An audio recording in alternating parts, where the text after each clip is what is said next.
Number one, put God first.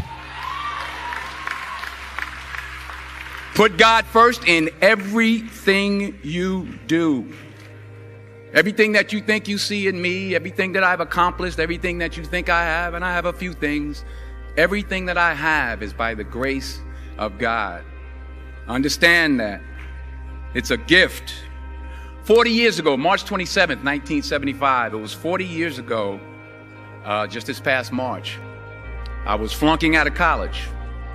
I had a 1.7 grade point average. I hope none of you can relate. I had a 1.7 grade point average. I was sitting in my mother's beauty shop. They still call it beauty shops now? What they call it now? Yeah, I was sitting in the beauty parlor. I was sitting in my mother's beauty parlor, and I'm looking in the mirror, and I see behind me this woman under the dryer. And every time I looked up, she was looking at me, just looking me in the eye. And I didn't know who she was. And I said, she said, somebody give me a pen, give me a pencil. I have a prophecy. March 27, 1975. She said, boy, you are going to travel the world and speak to millions of people. Now, mind you, I was flunked out of college. I'm thinking about joining the army. I didn't know what I was going to do. And she's telling me I'm going to travel the world and speak to millions of people. Well, I have traveled the world. And I have spoke to millions of people. But that's not the most important thing, the success that I had. The most important thing is that what she taught me and what she told me that day has stayed with me since. I've been protected. I've been directed. I've been corrected. I've kept God in my life, and it's kept me humble. I didn't always stick with him, but he always stuck with me. So stick with him in everything you do. If you think you want to do what you think I've done, then do what I've done and stick with God. Number two, fail big. That's right. Fail big. Today's the beginning of the rest of your life, and it can be very frightening. It's a new world out there. It's a mean world out there, and you only live once. So do what you feel passionate about. Take chances professionally. Don't be afraid to fail. There's an old IQ test, was 9 dots, and you had to draw 5 lines with a pencil within these 9 dots without lifting the pencil. The only way to do it was to go outside the box. So don't be afraid to go outside the box. Don't be afraid to think outside the box. Don't be afraid to fail big, to dream big. But remember, dreams without goals are just dreams, and they ultimately fuel disappointment. So have dreams, but have goals. Life goals, yearly goals, monthly goals, daily goals. I try to give myself a goal every day. Sometimes it's just to not curse somebody out.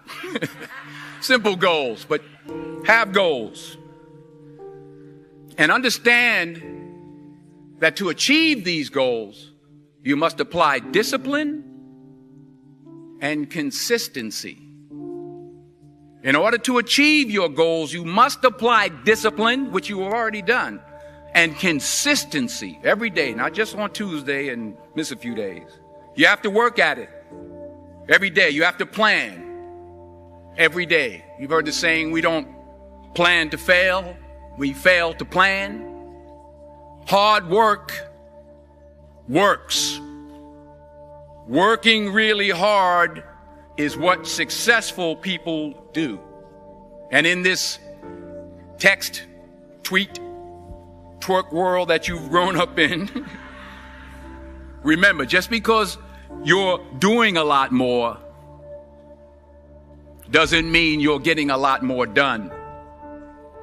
Remember that. Just because you're doing a lot more doesn't mean you're getting a lot more done.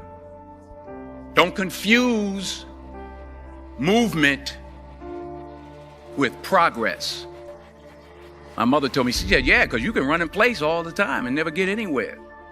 So continue to strive, continue to have goals, continue to progress. Number 3, you'll never see a U-Haul behind a hearse. I'll say it again. You'll never see a U-Haul behind a hearse. I don't care how much money you make, you can't take it with you. And it's not how much you have. It's what you do with what you have. We all have different talents. Some of you will be doctors, some lawyers, some scientists, some educators, some nurses, some teachers. Yeah, okay. Some preachers. The most selfish thing you can do in this world is help someone else.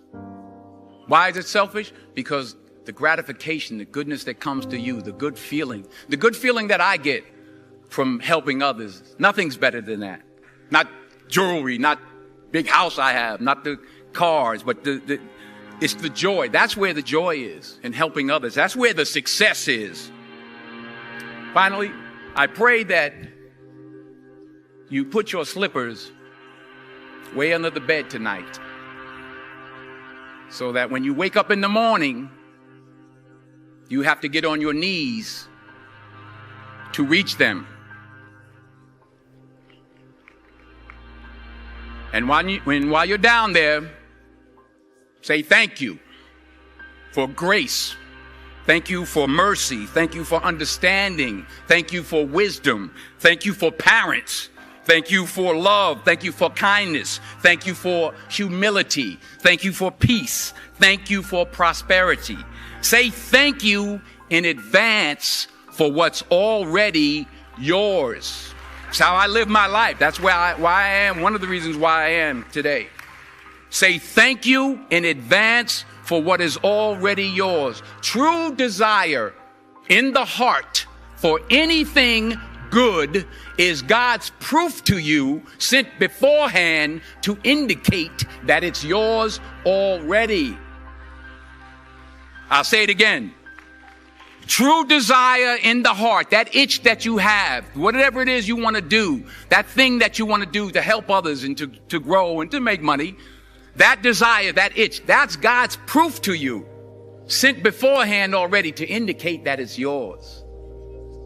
And anything you want good, you can have. So claim it. Work hard to get it. When you get it, reach back. Pull someone else up. Each one, teach one. Don't just aspire to make a living. Aspire to make a difference.